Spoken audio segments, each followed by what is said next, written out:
due to a comment in one of the last episodes I did, it has occurred to me that I've been thinking about the end of the competition wrong. I know it ends on December 31st, but what I forgot was that's when the voting ends and that the guitars have to be done by the end of November, which is in 8 days. Well, November's in 8 days, not the end of it. So anyway, if you've been following both builds, you know I've got the Phoenix, which is this is what this is for, this video, and then I got the mouse, both of which are just close enough and just far enough to make me nervous. So,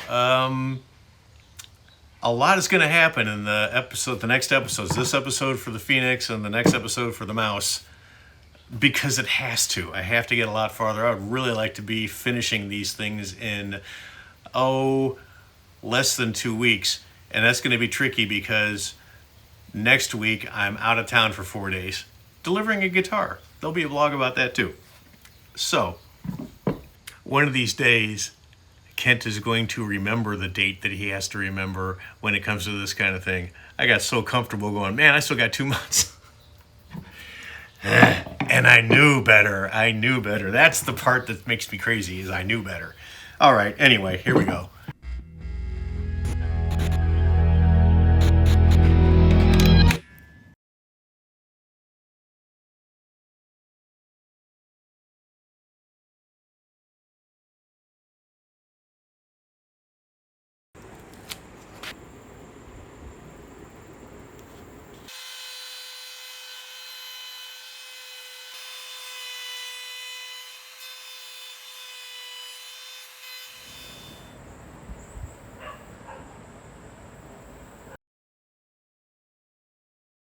So in keeping with the copper theme of this instrument, I'm going to do the position markers in copper tubing. Ooh. And a hacksaw, because manual labor is fun. I'm going to do my standard 5, 9, 12, and 17 positions on the fretboard, and then I'll do something more traditional along the side marker dots for those that prefer that kind of thing.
Now that I got my copper markers in place, it's time to fill in the holes.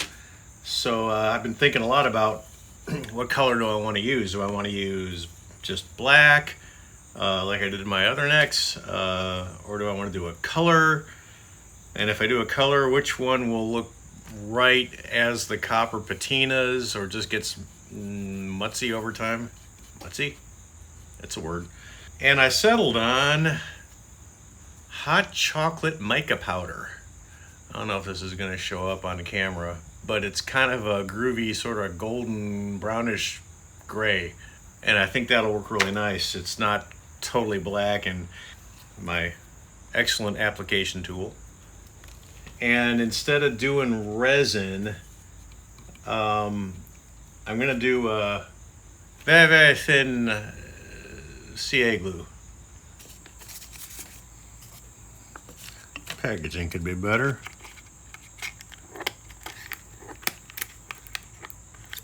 But then I don't really need to get a whole lot out of it, do I?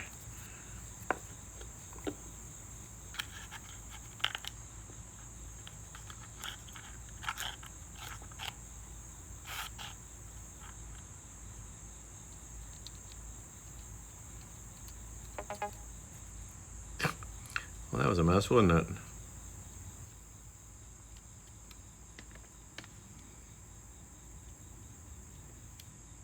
Alright, so apparently my nice precise needle got clogged. So we'll have to do this a little less precisely, I guess.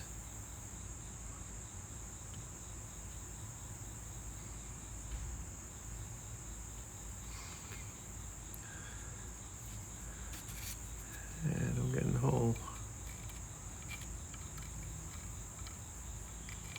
I mean, no, get in the hole, don't get in the slot. I don't want the CA glue to get down into my binding slot area.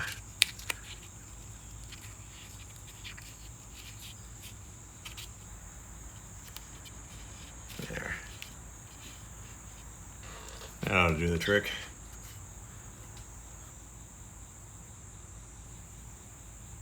Capillary action is a weird thing.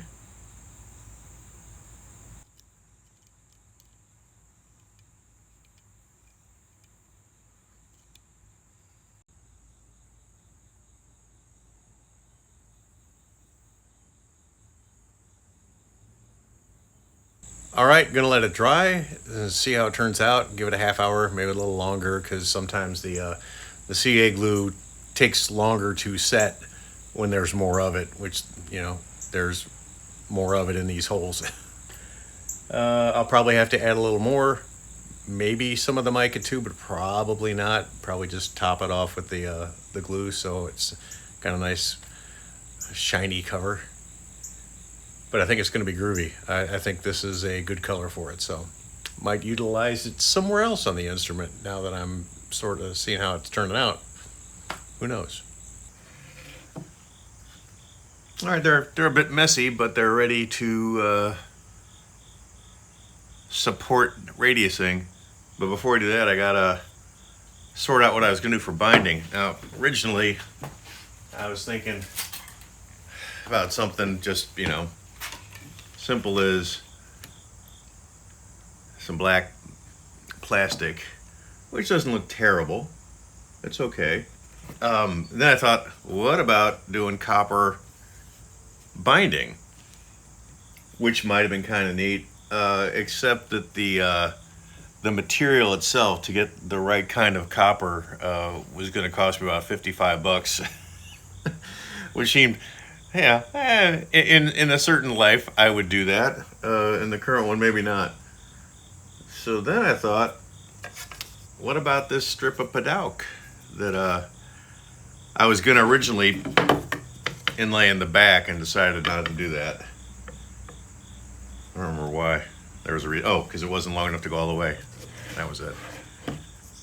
So I'm gonna do that. I'm gonna cut this down to thin little strips and glue it up after I after I run my fret saw through here to make sure all my frets are good, because I don't want to have to, like right here, I have not yet sawed down through the toothpicks I use for placement. Anyway, so let's get on with that, shall we?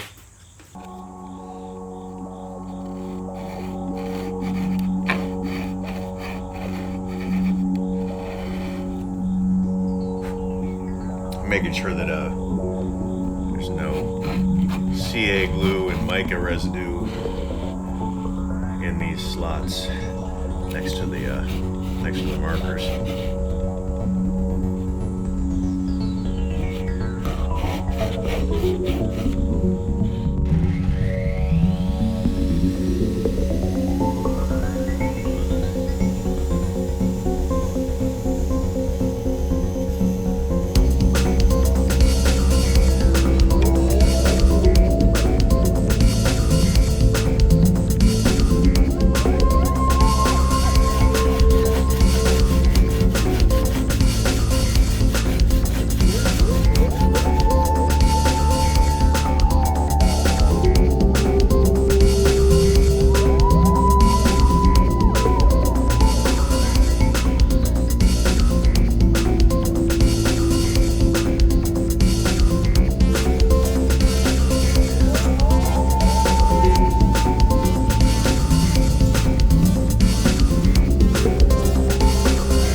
I got binding on the neck.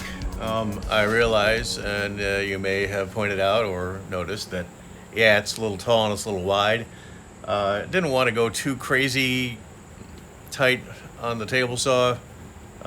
It's fragile enough as it is, the wood, so I can sand it down. That's no big deal. Little trick that I just invented that probably somebody else has done is these caps on the regular tight bond glue and almost all the wood glue you get for carpentry just don't give me the little bead I wanted on the inside corner of the slot for the binding.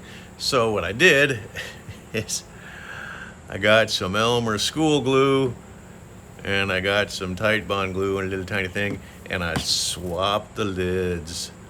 Ooh, so yeah, something to think about. There's an extra, what, $2.93 or something crazy like that for the second bottle of glue. I'm sure I'll find a use for it somewhere. Anyway, so I guess I'll let it dry now. All right, this is looking pretty good. Now I just have to go and thin it all out.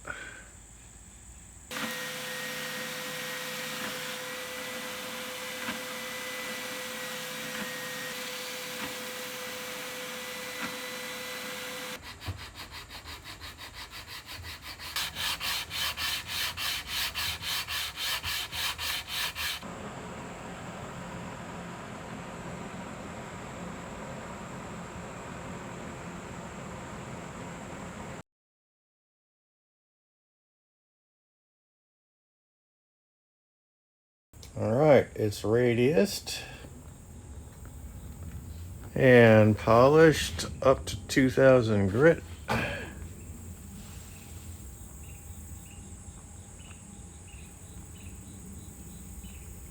I'm pretty pleased with that.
Shinto rasp saws are the greatest thing ever. Talk about I still use my my dragon rasp, which is turned into, it used to be my first step because it was very aggressive, and now, man, this does the big work. This does the smoothing work, or the finessing work, and this does the smoothing work, which I'm apparently down to. So less than an hour to shape the neck. I'm not going to complain about that at all. And it's looking pretty nice. My initial plan of mounting the pickups kind of P90 style, like doing some custom humbuckers, has is causing a little angst. I don't know if Mark and I have time to roll up what we need by the end of November. So I think I'm going to have to go back and route the ears for the mounting screws. So I might as well just get it over with. I'm just right now going to get the center line for each of the pickups.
all the stuff I needed to do on the top that needed to be done before the neck was attached is done. So I'm gonna glue the neck in. I'm sitting here going, why is that a bad idea? Because I have a feeling I'm forgetting something, but I've been thinking about this for like 5 minutes and I can't come up with any reason not to do it now. Yeah, let's glue the neck in, because no guts, no glory.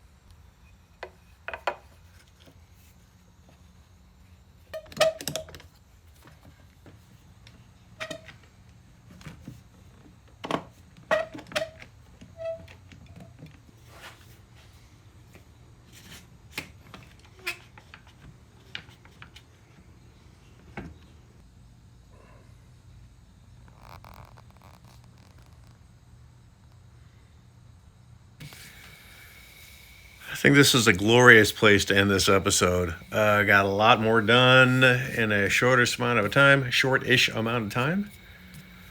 That makes me happy. Makes me a lot happier than I was at the beginning of this episode. So, yeah, next episode we'll be taking the clamps off and see what has been wrought. So in the meantime, thank you so much for watching this stuff. I hope you're getting something out of it, even if it's just a little head scratching and a mild chuckle. But like, subscribe, share, do all those things you're supposed to do the thing that we do, or you do, hoodoo, voodoo, the babe with the power.